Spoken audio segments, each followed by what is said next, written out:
नमस्कार दोस्तों, मैं राजेंद्र कुमार एबीटीवी न्यूज़ चैनल से। आज हमारे बीच में कांग्रेस के एक वरिष्ठ नेता हैं, आइए बातचीत करेंगे। अशोक अरोड़ा जी हैं, जो कि हरियाणा की राजनीति में एक नई पहचान और एक नई शान के साथ में इस समय जो है समाज की सेवा में समर्पित हैं।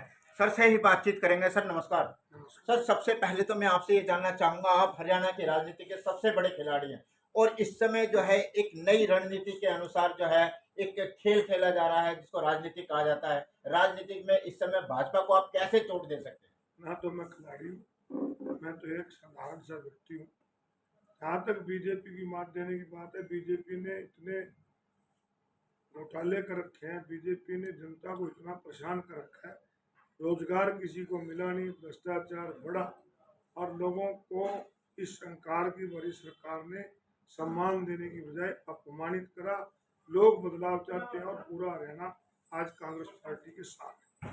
सर, पूरे हरियाणा में सबसे पहले जो है कुरुक्षेत्र से आपका नाम जो है चुनाव में ऊपर लिस्ट में है।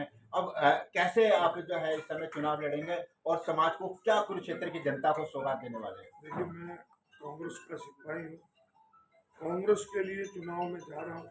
कांग्रेस पार्टी अगर मुझे चुनाव लड़ने का मौका देगी तो मैं चुनाव लड़ूंगा, अगर नहीं देगी तो और लड़ेगा, उसकी मदद करेंगे। सर, नाम तो आपका सबसे पहले लिस्ट में आ चुका है और जो है इस मैं समय बस घोषणा ही बाकी है। थानेश्वर की जनता ने मुझे बहुत प्यार दिया, 4 बार एमएलए बनाया, कांग्रेस हाईकमान की तरफ से लगातार मुझे अपना आशीर्वाद मिला है। और अब जिस समय भी चुनाव में टिकट की घोषणा होगी तो उम्मीद है कि कांग्रेस पार्टी मुझे सेवा का मौका देगी। सर, थाने शहर को लेकर के साथ में कुरुक्षेत्र की भी जनता आपको बहुत प्यार करती है। इस जनता के हित में अब क्या क्या आप जो है आपकी मेरे सोच? पास जो कुछ दिया हुआ है ना, या तो भगवान का या थानेश्वर की जनता का। जी। ना तो मैं बहुत रजवाड़े परिवार से था, ना पॉलिटिकल परिवार से था, ना किसी इंडस्ट्रियलिस्ट परिवार से था। मैं तो एक मजदूर के घर पैदा होया था और अपनी मेहनत और लोगों के सहयोग से यहाँ तक पहुँचे। हमने सारा जीवन ईमानदारी से सेवा की है और आगे भी इसी प्रकार ईमानदारी से सेवा। सर, एक चीज़ और भी है कि राहुल गांधी जी के द्वारा जो है ये कहा गया है कि जितने भी गरीब लोग हैं उनको पेंशन, बुढ़ापा पेंशन 6,000 रुपये, गैस सिलेंडर 500 रुपये। तो जो बहुत सारी नीतियां उन्होंने निकाली हैं गरीब लोगों को मकान देने के लिए। क्या अगर सरकार आपकी कांग्रेस की अब हरियाणा में आती है हुड्डा जी के माध्यम से जो है, तो क्या जो नीतियां हैं वो पूरी तरह सफल होंगी और समाज को एक नई दिशा दिखाने का काम करेंगे आप? हरियाणा प्रदेश कांग्रेस द्वारा जल्द ही हरियाणा प्रदेश का चुनावी घोषणा पत्र जारी हो जाएगा और मोटे तौर पे 5-4 घोषणा जिनका आपने जिक्र किया कि महंगाई की मार बहुत झेली है हरियाणा प्रदेश की जनता ने। जो ये कहते हैं सिलेंडर 400 में महंगाई है, उनके राज्य में 1100 का हुआ।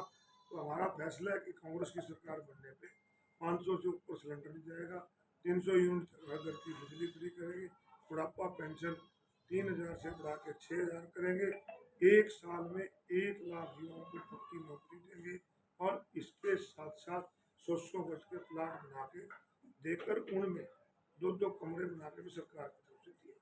सर, एक चीज़ और भी आ रही है कि चाहे वो जनगणना वाली बात हो, जो भी कांग्रेस नीतियाँ बनाती है, जो भी घोषणा करती है, उसी नीति को लेकर के जो है भाजपा जो है वो उससे पहले जो है वो घोषणा कर देती है समाज में। अब वो जैसे आपने कहा था कि 500 रुपये का सिलेंडर देंगे, भाजपा ने भी 500 रुपये का सिलेंडर कर दिया। क्या आपको लगता है कि ये जो इस तरीके की नीतियाँ जो चलती हैं?